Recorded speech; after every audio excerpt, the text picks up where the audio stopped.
Hello, my name is Shane Bassett, the movie analyst, your host, and today I'm talking to, well, someone I've spoken to before, and I guess we're kind of friends because she's a fellow Australian, she's very talented, and has this huge, especially recently, agenda that she's been filming and acting in. I'm going to talk all about it as brief as I can. Hopefully I won't go over time, but great to see you again, Kate. Hello, Kate Lister. Hello, hi. Thank you for having me. I'm really excited to be back with you because it has been a few years, so this is cool. Yeah, the first time we spoke was only over the phone. It wasn't face-to-face, so this is a bonus. Now I've got my YouTube channel. It's great. You're Great, part of and it. I don't have my pajamas on, which I did flag with you, like, oh wait, is it over the phone? Because if so, I'll be in my pajamas. But no, I've put a jumper on. Beautiful. Well, maybe I've only just got like from waist up. I mean, we can get away with it with Zoom, can't we? So we should. Now, before I get on to Slant, which is a new feature that you're proudly promoting and a part of a great ensemble cast here, and it's an unusual film, but we'll talk about that as well. Awesome. We last spoke about 3 years ago for Drive Me to the End. Yes. Now, I saw that and I watched it twice. I think I might have told you when we first spoke, because it was funny, it was unique, it was engaging, it was different. I've never seen before when you came out of the blue and just was so funny. What are your memories of that? You know, it's been a few years now, and why isn't it a cult film? Why isn't it? It's crazy for me because it is one of the projects that I'm most proud of. And it was just this little indie feature film, but it's one that definitely won my heart, and probably was the most challenging role I've taken on. And I feel like I have had some challenging roles, so you know, I don't say that lightly, but I don't know why it's not a cult. I think it comes down to the fact that there's so many huge big budget films and there's only so much time, and people go with what they see with advertising and, you know, really huge actors, and unfortunately that then can kick to the curb the little guys. But in saying that, the people that have watched it, I have received such incredible messages, and just on social media, and the reviews and everything are so beautiful that it does give me hope that even if it doesn't get well known, the people that have seen it have taken something from it and leave feeling refreshed and beautiful and had a good giggle, because I think it's so wrong, this film, in so many incredible ways. That it's wrong, they're good. It is. It's cool. It's kind of one of those things where you're like laughing at a funeral, which sounds so messed up, but you're like, or when you're like at the school assembly when you're younger and you can't stop laughing and you're not meant to be. That's how I felt when I was watching it. And it's weird because I'd read the script, but watching it back was, really had a good funny bone to it. Well, Richard was director and the writer of the film. I hope you work with him again. Maybe there's a project down the track that you'll... He's actually shooting one right now, but I was, when he started shooting it, I was pregnant and then couldn't get to the UK, and I was also like, you need to do your wild thing, because I've been on that ride. So you do that, I'm going to do the baby thing, and hopefully we meet up later. Well, I think he's coming to Australia, actually. I have to check with him. Well, get on it, everyone. If you haven't seen it, let me recommend Drive Me to the End. Seek it out. I'm sure it's streaming somewhere. Thanks, Shane. That's all right, Kate. Now, Slant. I don't know, how do I describe this? I've seen it once. Again, this is another movie I'd like to watch again because it's kind of a lot happening in it. It's set in 1999, which I thought was interesting too. Turning back the clock. How did you get the role? I'm assuming that you were auditioning, because would it have been casted around COVID or after COVID? Well, so it was cool because a lot of the cast they were offered roles. So in it is Sigrid Thornton, Pia Miranda, and some other really incredible actors. And Shannon Berry, I really enjoy her work. Shannon Berry, who is with the same agent as me, and I actually stayed with her in LA. So, and she's a beautiful human, incredible. Lots of really talented people. And they all knew the director or the producer or the writer. They all kind of had contacts, and I didn't. And I was lucky enough to have been offered an audition. They only kind of gave a handful of people an audition, and this was before COVID.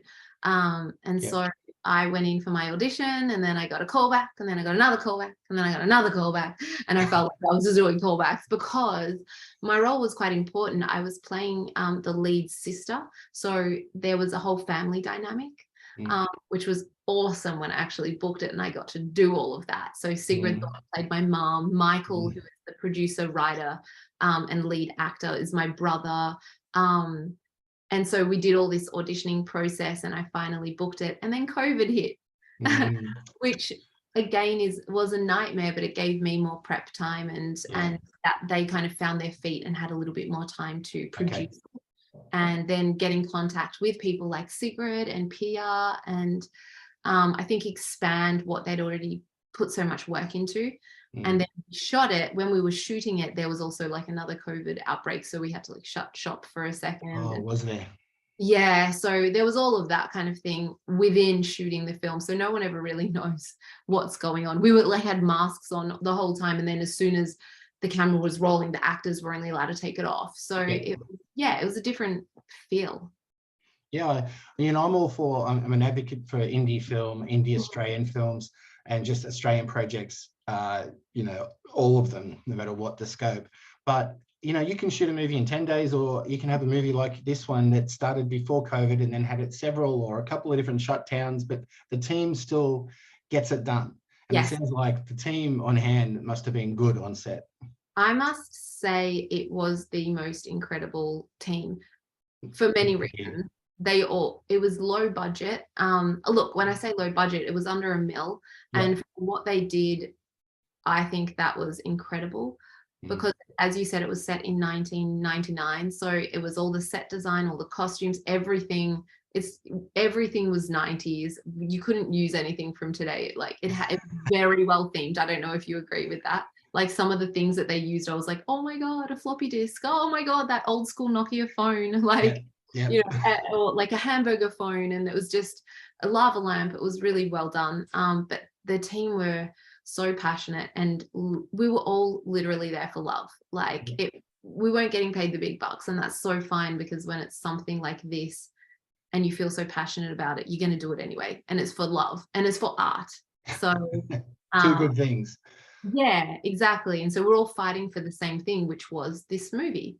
And it was a wild ride and quirky, and I think it all came through in the film. How did you feel when you watched it? Yeah, well, I want to keep spoiler free as best I can, although, feel free to say whatever you like.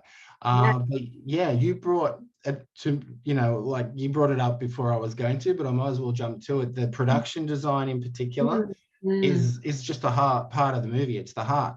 Like you said, the hamburger phone, and just the sets that would obviously make your character turn into someone from the 90s.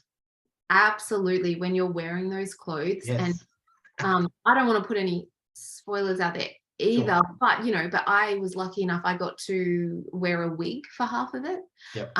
And just the minute you put a costume on that doesn't feel like you're in a normal day-to-day situation, it does really enhance your character, and it can make it so much fun. And I think you step on set and everyone's in these wild costumes, and all of that, it just like brings so much energy. No, it worked. And I think that's what the chemistry between everyone, it helped, it helped enhance that. Totally. Definitely. And Ryan, who played my brother, so there's Michael and Ryan. We had those, 3 siblings, and our mom, who was Sigrid Thornton. But Ryan, who played Billy, he came out one day with his wig on, and like I just couldn't stop laughing, because it just was so funny in a great way. It looked like it was like squeezing the top of his head. And we were in agony for those like 4 days of filming, because wigs are so uncomfortable. And then we were filming for like 14-hour days, and we just felt like the top of our head was going to pop off. And it is fun. It's like painfully fun. It's really good, because you're an actor who's pretending to have brothers in a close relationship, and that fun in it. Did you spend much time together with your family, your screen family, to sort of get that chemistry? Because it seemed like you were all related. I am so glad, because I think we had a really special process. Yeah. Even on really big budget shows or films that I've been lucky enough to be a part of, there aren't really rehearsal days. You kind of get in there and you run the lines and you block it, and then you're like, okay, cool, and then put the costume on and then you shoot it. But with this, James, our director, who is like just brilliant, honestly, and he's just so compassionate and has a really good eye. He and Monique, the producer, had organized for us to have a rehearsal week. This is like kind of unheard of, but we had hours together. Yeah, it was incredible. And we all just surrendered to it and like worked as a family dynamic and kind of really broke it all down and became quite vulnerable with each other and ran the scenes and then let it go, pushed it to the side, and then rocked up on the shoot days. And it was like you're walking in and you're seeing like a relative you haven't seen for ages. You're like, oh my God, hi. And so it was just there. And which we didn't really have to think about it then, because we'd already gone through all of this prior. So we were very, very lucky. Now, of course, Shannon and Pierre, we've already mentioned, but Sigrid as your mum, that's pretty huge. Like, she is Australian royalty, acting royalty. I'm guessing, you know, after the initial, okay, I'm playing Sigrid's daughter on screen, you must have just been learning from her or in awe. Did you guys have any moments that helped? I mean, honestly, I was so excited because I've worked with Sig before on the Channel 9 reboot of Sea Change. And so I'd already was lucky enough to have worked and shot scenes with her. And I mean, that was different because that was a TV show. It was fast paced. We did a lot of cross paths, but there were so many other characters that we didn't get that many one-on-one situations. And so I just felt like I got to be reintroduced and get to play with her in a more personal way. And for me, I was like, excellent. Who am I? You know, I get to play your daughter. And also like my character, got to have some pretty cool moments with her. So you do. Yeah. And she's just, I just can't speak highly enough of. It's great. Yeah, she's so graceful, and she just, honestly, this film, she has just taken it by the balls and is swimming with it, because I think she saw everyone's passion. But then when we watched the film and we're like, this is fun, it's unique, it's different, it's quirky, it's like, why not support this? It's not the typical Australian movie where you're like, oh yeah, same kind of humor. It's a different humor. And so now she's like one of the biggest supporters, and she's doing the whole like Australian tour with Slant at the moment. So I just like to have someone of that status support an indie film. It should happen more. It's great because the title Slant really doesn't undermine it doesn't give you much about what the film is, the content, but slant, the meaning of it means, you know, unpredictable, off kilter, whatever. And that's exactly what this movie is. You don't really know what's coming next. And I love that about it. Yes, I agree. I didn't know what was coming next, and I knew what was coming next. Yes, you did. And you were on the weekend at the time of recording this. You were doing some Q&As with a live audience who had watched the movie. Yes. What was it like for you, just hearing reactions to certain, you know, scenes and then getting questions from the audience? Is that, as an actor, an awesome thrill as well, and people supporting Australian film in general? Totally. And I think it needs to happen more, but you know, it's just when you go to the movies, I mean, we're up against Barbie right now. So we're like, oh, not just Barbie, Mission Impossible, Oppenheimer, you know, there's some big guns. They really are. And you know, I don't know if I'm allowed to say this, but the numbers came in for where we sat in the you know, how many people or whatever, you know, of the popularity of the movies, and we were at 19 in the whole world. So good. That's epic. We thought that was incredible for this little Australian indie film, but it was pretty cool to go to a movie and have lots of people genuinely be excited and pumped about the experience that they'd just seen. Yeah, because you can't do that. And honestly, is like, I would be a really bad actor if I couldn't pick it up when someone was lying. You know, when you get these people, they're like, "It was really good. It was cool. I've got to run though. Yeah. Yay!"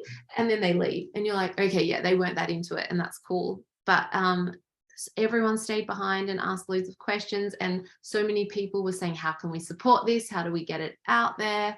So it was really refreshing. And yeah, of course, like at the start of the film, I mean, the first one in Hawthorne, I didn't watch because I was with my baby. And then the second one, my mum's like, "You have to watch it because it's been ages and I'll take the baby." So Oh, your mum must be awesome. That's great. is the best. So I went in and watched it and I was like, you should watch it a second time, Shane, because the second time I enjoyed it 1,000 times more. And I actually enjoyed it the first time. So I always get really sweaty and nervous at the start because I don't like watching me or anything. Like, I get that. I understand. Yeah. But then at the end, when you kind of, or, when it starts to get the ball rolling and everyone, you can hear them go, or like laughing, you're like, "Oh, good. It's translating and we can feel good about it." I think how it opens as well is going to grab the attention and generally keep the mind ticking. Okay, like I said, it's unique. I am trying to keep spoiler free without giving too much away, but it starts well and it just keeps on rolling. That's what I like. And then the snowball effect, which I'd kind of forgotten too. I was like, "Oh my gosh," and then it just gets this full run on, and I just thought it was great. I know our time's limited and we'll finish with the slant, but I need to ask you a couple of quick questions in particular on the Reef Stalked. Now, that is another indie Aussie film that just went off. It was so popular and it almost still is popular, like during the Shark Week. And I know. I spoke to some of your Teresa and your cast members, and they were all enthusiastic about it. I didn't get to speak to you, but what are your memories on set and being part of that great film? Memories: cold, clammy, pruny. I heard it was cold. My memories are having lots of weight belts on in the water because we had to, like, when I had to dive down, I'm like quite buoyant, so I like rise to the top and like my butt would just go and the camera's trying to make it look like, I'm not there anymore. And so I was always like grabbing onto things at the bottom. But the girls were so great. And I think it's just one of those types of films that people will always watch, the shark films. Like, I agree totally. I don't know what the thing is about a shark attack. I mean, I guess it doesn't happen to many people, so there's that intrigue. But I mean, I got to do a stunt in it about, so that's what drew me to that. I was like, no stunt double? Was it you, Kate? I did it. Yes. And I was stoked. I was like, that's why I wanted to do that character. I was like, yes, I get to do that stunt and I'm going to do it because I kind of like doing as much as I can stunt wise. I find that's, it's fun. You're doing something you've never done before and it's challenging.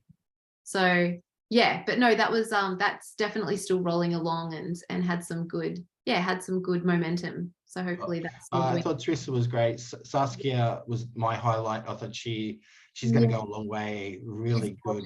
Yeah, but everyone is a collective. The music, the cinematography, everything worked for me on that. So congratulations on that success. Hey, that's awesome. Great to hear. Another success was Clickbait. I mean, seriously. Yeah. That came out of nowhere. You had sort of like a minor to small role, but you stood out. Your dialogue and your moments were quite effective. How did that come about? Is there any more Clickbait coming, or can you tell me about any more projects with that group? Look, I think with Clickbait, because that was a Netflix and Tony Ayres job, and Tony is like just such an incredible talented human, but I mean, we're all really good friends now. So we would love to work with Tony again, and we have been talking about bits and pieces. So I mean, that would be awesome if we could pull something off like that.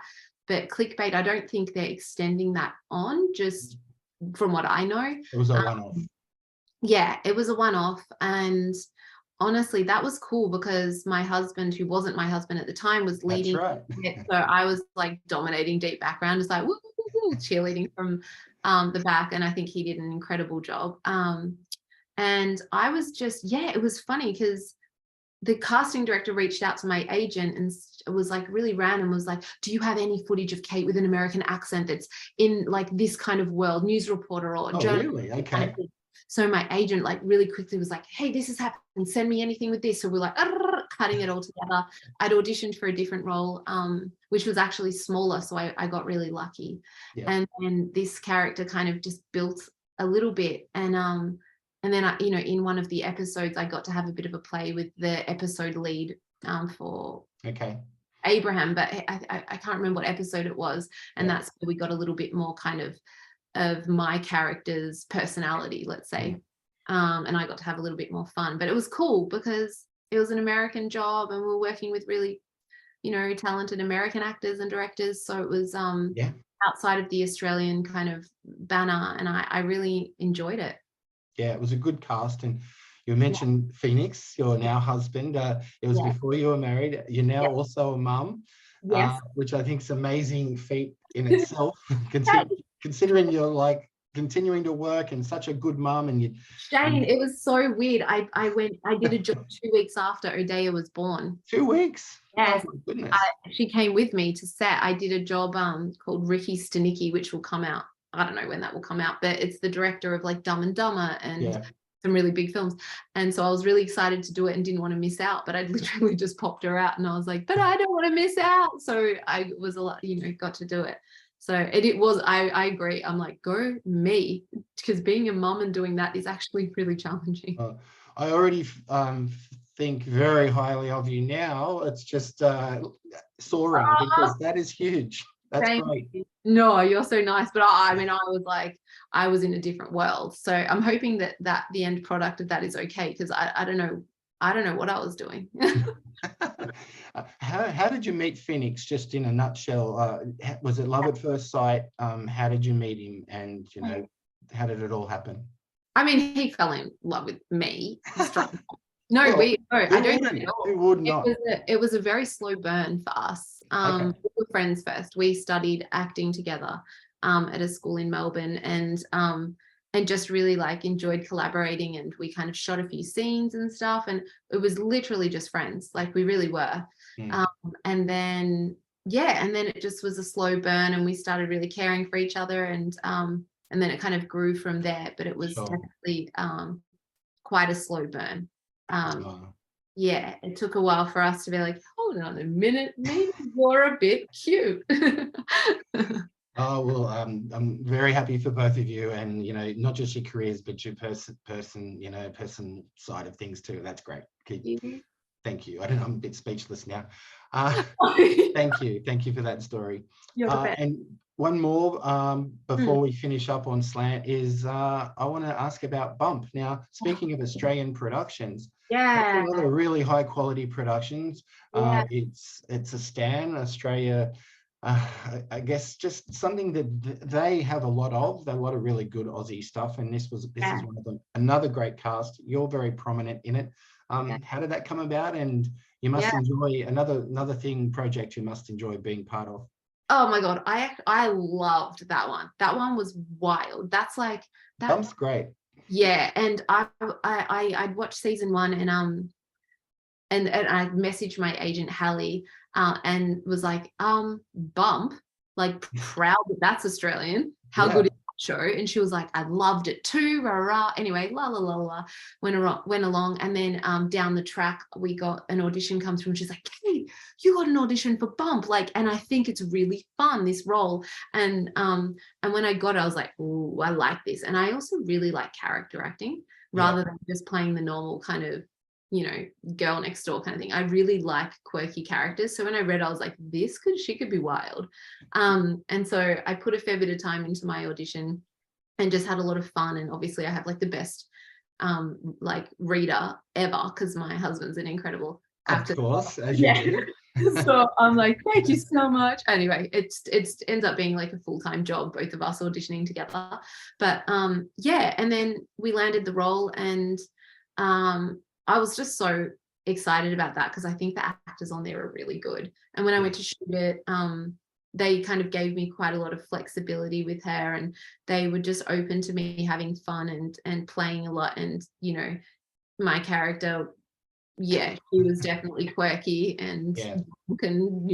all of that. And It's drive me to the end quirky. And like you said, you're a character, you have fun doing that. And it's along the same lines, unpredictable, quirky, unique, and just something that you cherish, obviously, just being different.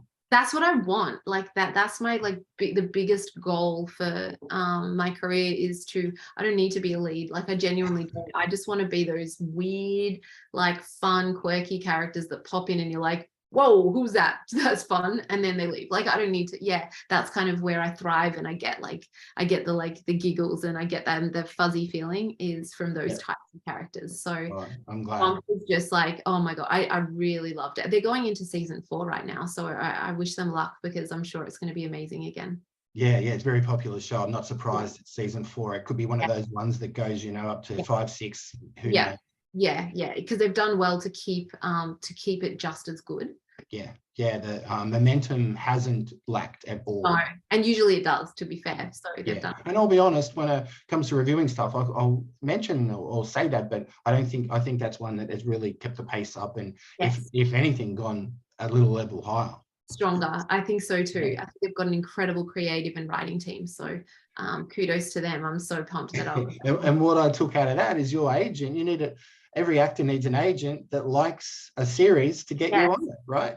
My agent, I tell her, is like one of my husband's, we both have the same agent, and he was calling Hallie. So my agent's name is Hallie. She lives in Perth, and our agency is called Creative Soul Management.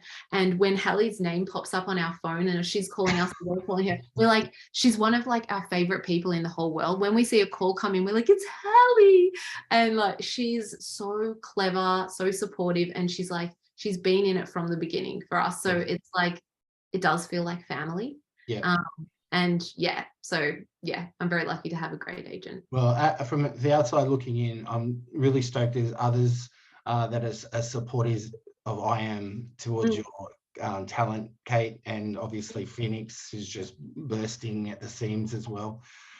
With Slant, in your own words, I like to ask this question.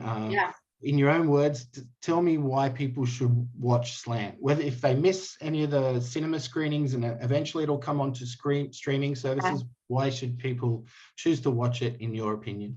Okay.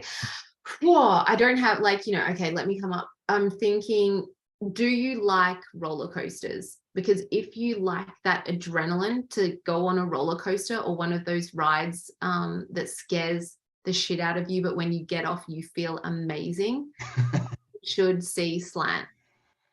I think that's what I'll say for now. I don't like heights. It didn't scare me that much, but I know the more you think about this movie once it's finished, the more it might scare you because of what you've just seen. It's a terrific Australian film.